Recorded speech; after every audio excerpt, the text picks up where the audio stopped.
Yeah. Hey, Keahi, how's it going, man? Good. Just pretty tired from the last few days, but it's been a pretty epic runaways. I think the best waves I've seen here, at least being home. So I'm psyched. Yeah, I guess so, man. You've been a man on a mission. You've been Yeah, doing a lot of barrel hunting lately, have you? yeah.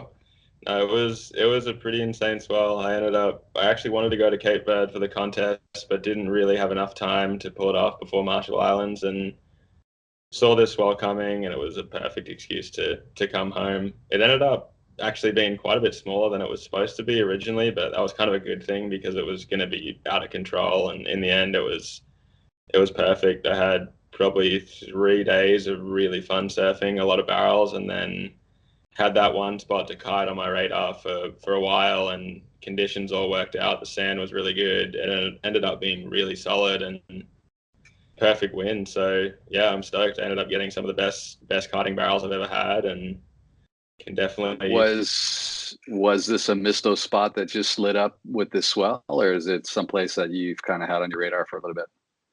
not necessarily. It's a spot on the Gold Coast that a lot of people actually kite, especially on the smaller days. It all depends on the sand. Everything around here is all dependent on how the sand is and kind of what's been happening. You never really know with big swells. A lot of the time, those big swells will kind of push everything out to sea, and you kind of left with just a crumbling kind of mush ball out far. And for some reason, the way this swell was, it wasn't pumping at the start, at least on the Gold Coast. But I think just with how long it lasted, it kind of just pushed all the sand out and ended up being the biggest I've ever seen it handle. I mean, there was 8 to 10 foot sets, and it was still just gaping wide open barrels. There was a lot of guys. There was 25 skis out with guys doing step offs and towing, and kind of hard to At find a the way. same spot at the same time that you were kiting it.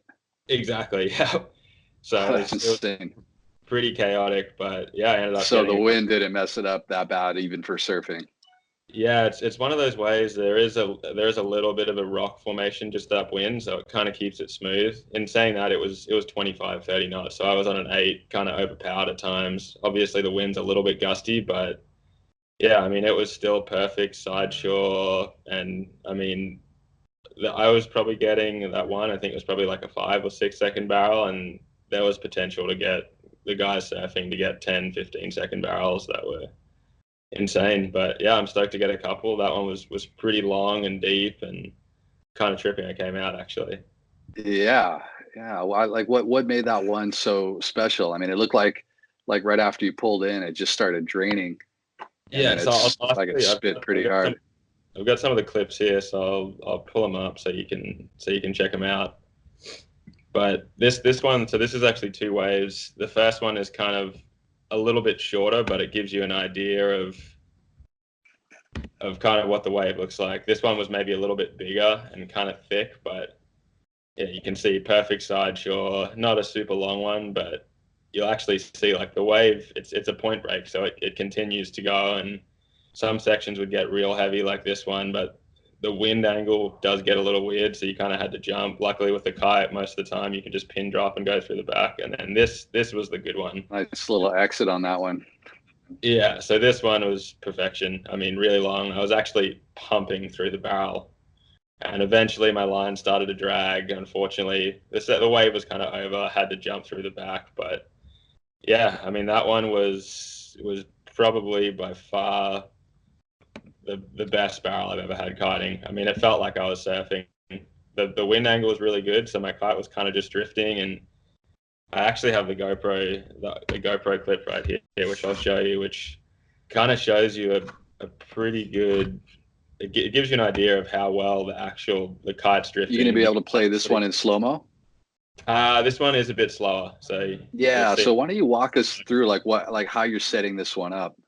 Yeah, so like you can kind of see, I'm just kind of like checking my speed a little bit. Like if you go back, it's just all trying to get the kite to sit in the right spot. You can kind of see it like drifting forward and back, and kind of once you set it up, it was perfect. It was kind of just going straight out the barrel. Obviously, as you start to speed up too much, you see right there, it kind of got a little bit too far back and meant that I had to jump through the back. But for that whole barrel, yeah, it was basically perfect. And I mean, that's kind of that's what I love about the drifters is they are so stable. I mean, the wind was pretty good, but it still is kind of gusty and holy. Hold it right there. Can you yeah, just the lines cutting is insane. so yeah, what's going on, in your mind, like right then when it's grabbing your lines and pulling it down? I mean, you're just so committed at that point. Is there anything you can do, or are you just You kind stepping of on the gas and just what keeping it I going?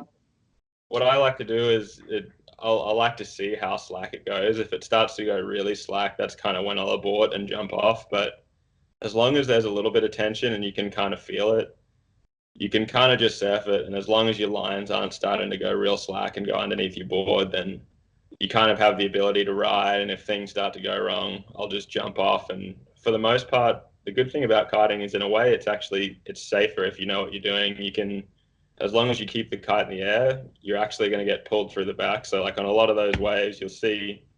So with this one, it's just cutting through the lip. It does right around here. You'll see it starts to drift back and it does get stuck there. But at that point, basically I'll just jump off. And for the most part, I've done it a lot of times. I've actually done it in really really solid ways a couple times too. And as long as you keep your kite in the air, the wind is pretty sideshore. It'll just pull you straight through the back, which is really nice to get out and get away from that and stop yourself. Yeah, that is kind of cool. So, I mean, I'm sure people want to know, like, what are you doing with your bar? I mean, I think you probably don't want to do much. You probably want to just keep your Yeah, hands and elbows in and try not to like exactly. So manipulate it, right?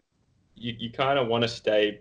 The biggest thing as well with your body, it's like when you jump, you want to try and be pretty small. I like to try and pin drop, so I get at least through the bottom of the wave first, and then from there you kind of stay pretty tight, like you say. Like I'll usually try and keep my hands kind of in the center of the bar. That way you're not doing any really sudden movements. And then yeah, keep your elbows in. And for the most part, it'll usually just pull you through the back. I like to try and keep my kite moving a little bit, so trying to give it a little bit of left and right input. That way it'll power up a little bit, pull you through the back.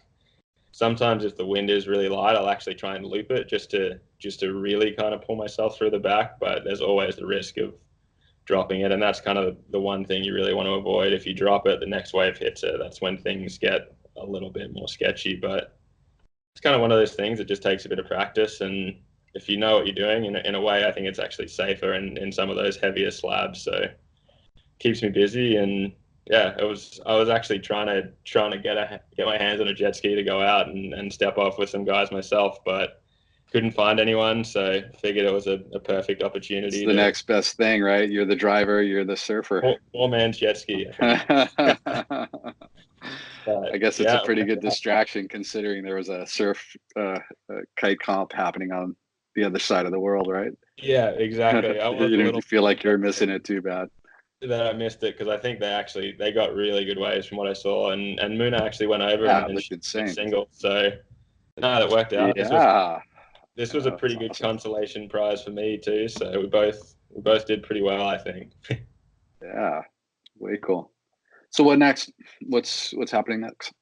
Yeah, so this year I do actually I'd like to still try and do a couple events if we have some events. I know there's Mauritius later in the year, potentially one in Morocco, I think, which could be later in the year now. And I might try and do a few of the wave events, but I kind of made it a point this year that it wouldn't really be my focus. I want to try and just chase a few more swells. Last year, I spent a bit more time kind of traveling around and chasing some swells like this. And I think it'd be epic to, yeah, kind of not necessarily have a concrete plan, kind of keep an eye on the forecast and just do something different. I think there's the potential. I mean, you can kind of see it with these waves. There's the kiting barrel potential and kiting slabs and kind of unique different ways. It hasn't really been explored as much, I think. And yeah, I'd love to do that and document it properly so everyone can check it out. And I think it's going to be a really fun year. So I hope everyone enjoys it. Yeah, yeah. So where next?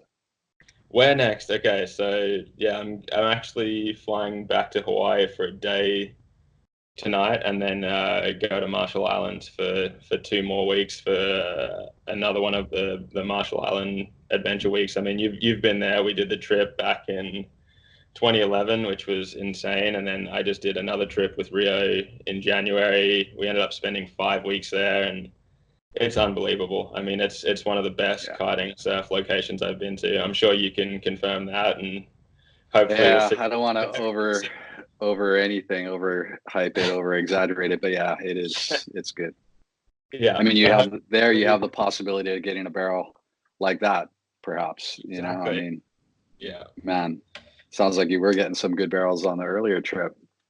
Yeah. So yeah, two weeks there. Hopefully we get some more good wind and waves, and then over to see you guys for the photo shoot. And from there, I think just kind of play it by ear. I've got a few ideas that I want to try and chase. Just gonna keep an eye on the forecast, and I think it's going to be a fun year. It's kind of nice to not have a necessarily concrete plan, and I think those are some of the most fun trips because you don't really know what to expect, and you might end up getting the best kind of conditions. I mean, that's kind of like what this trip was. I came home expecting to surf and wanting to kite, but you never really know, and just kind of travel with everything. And no matter what, you're going to have fun on something. So I Yeah. think that's Yeah. in. Hopefully, it's a good year.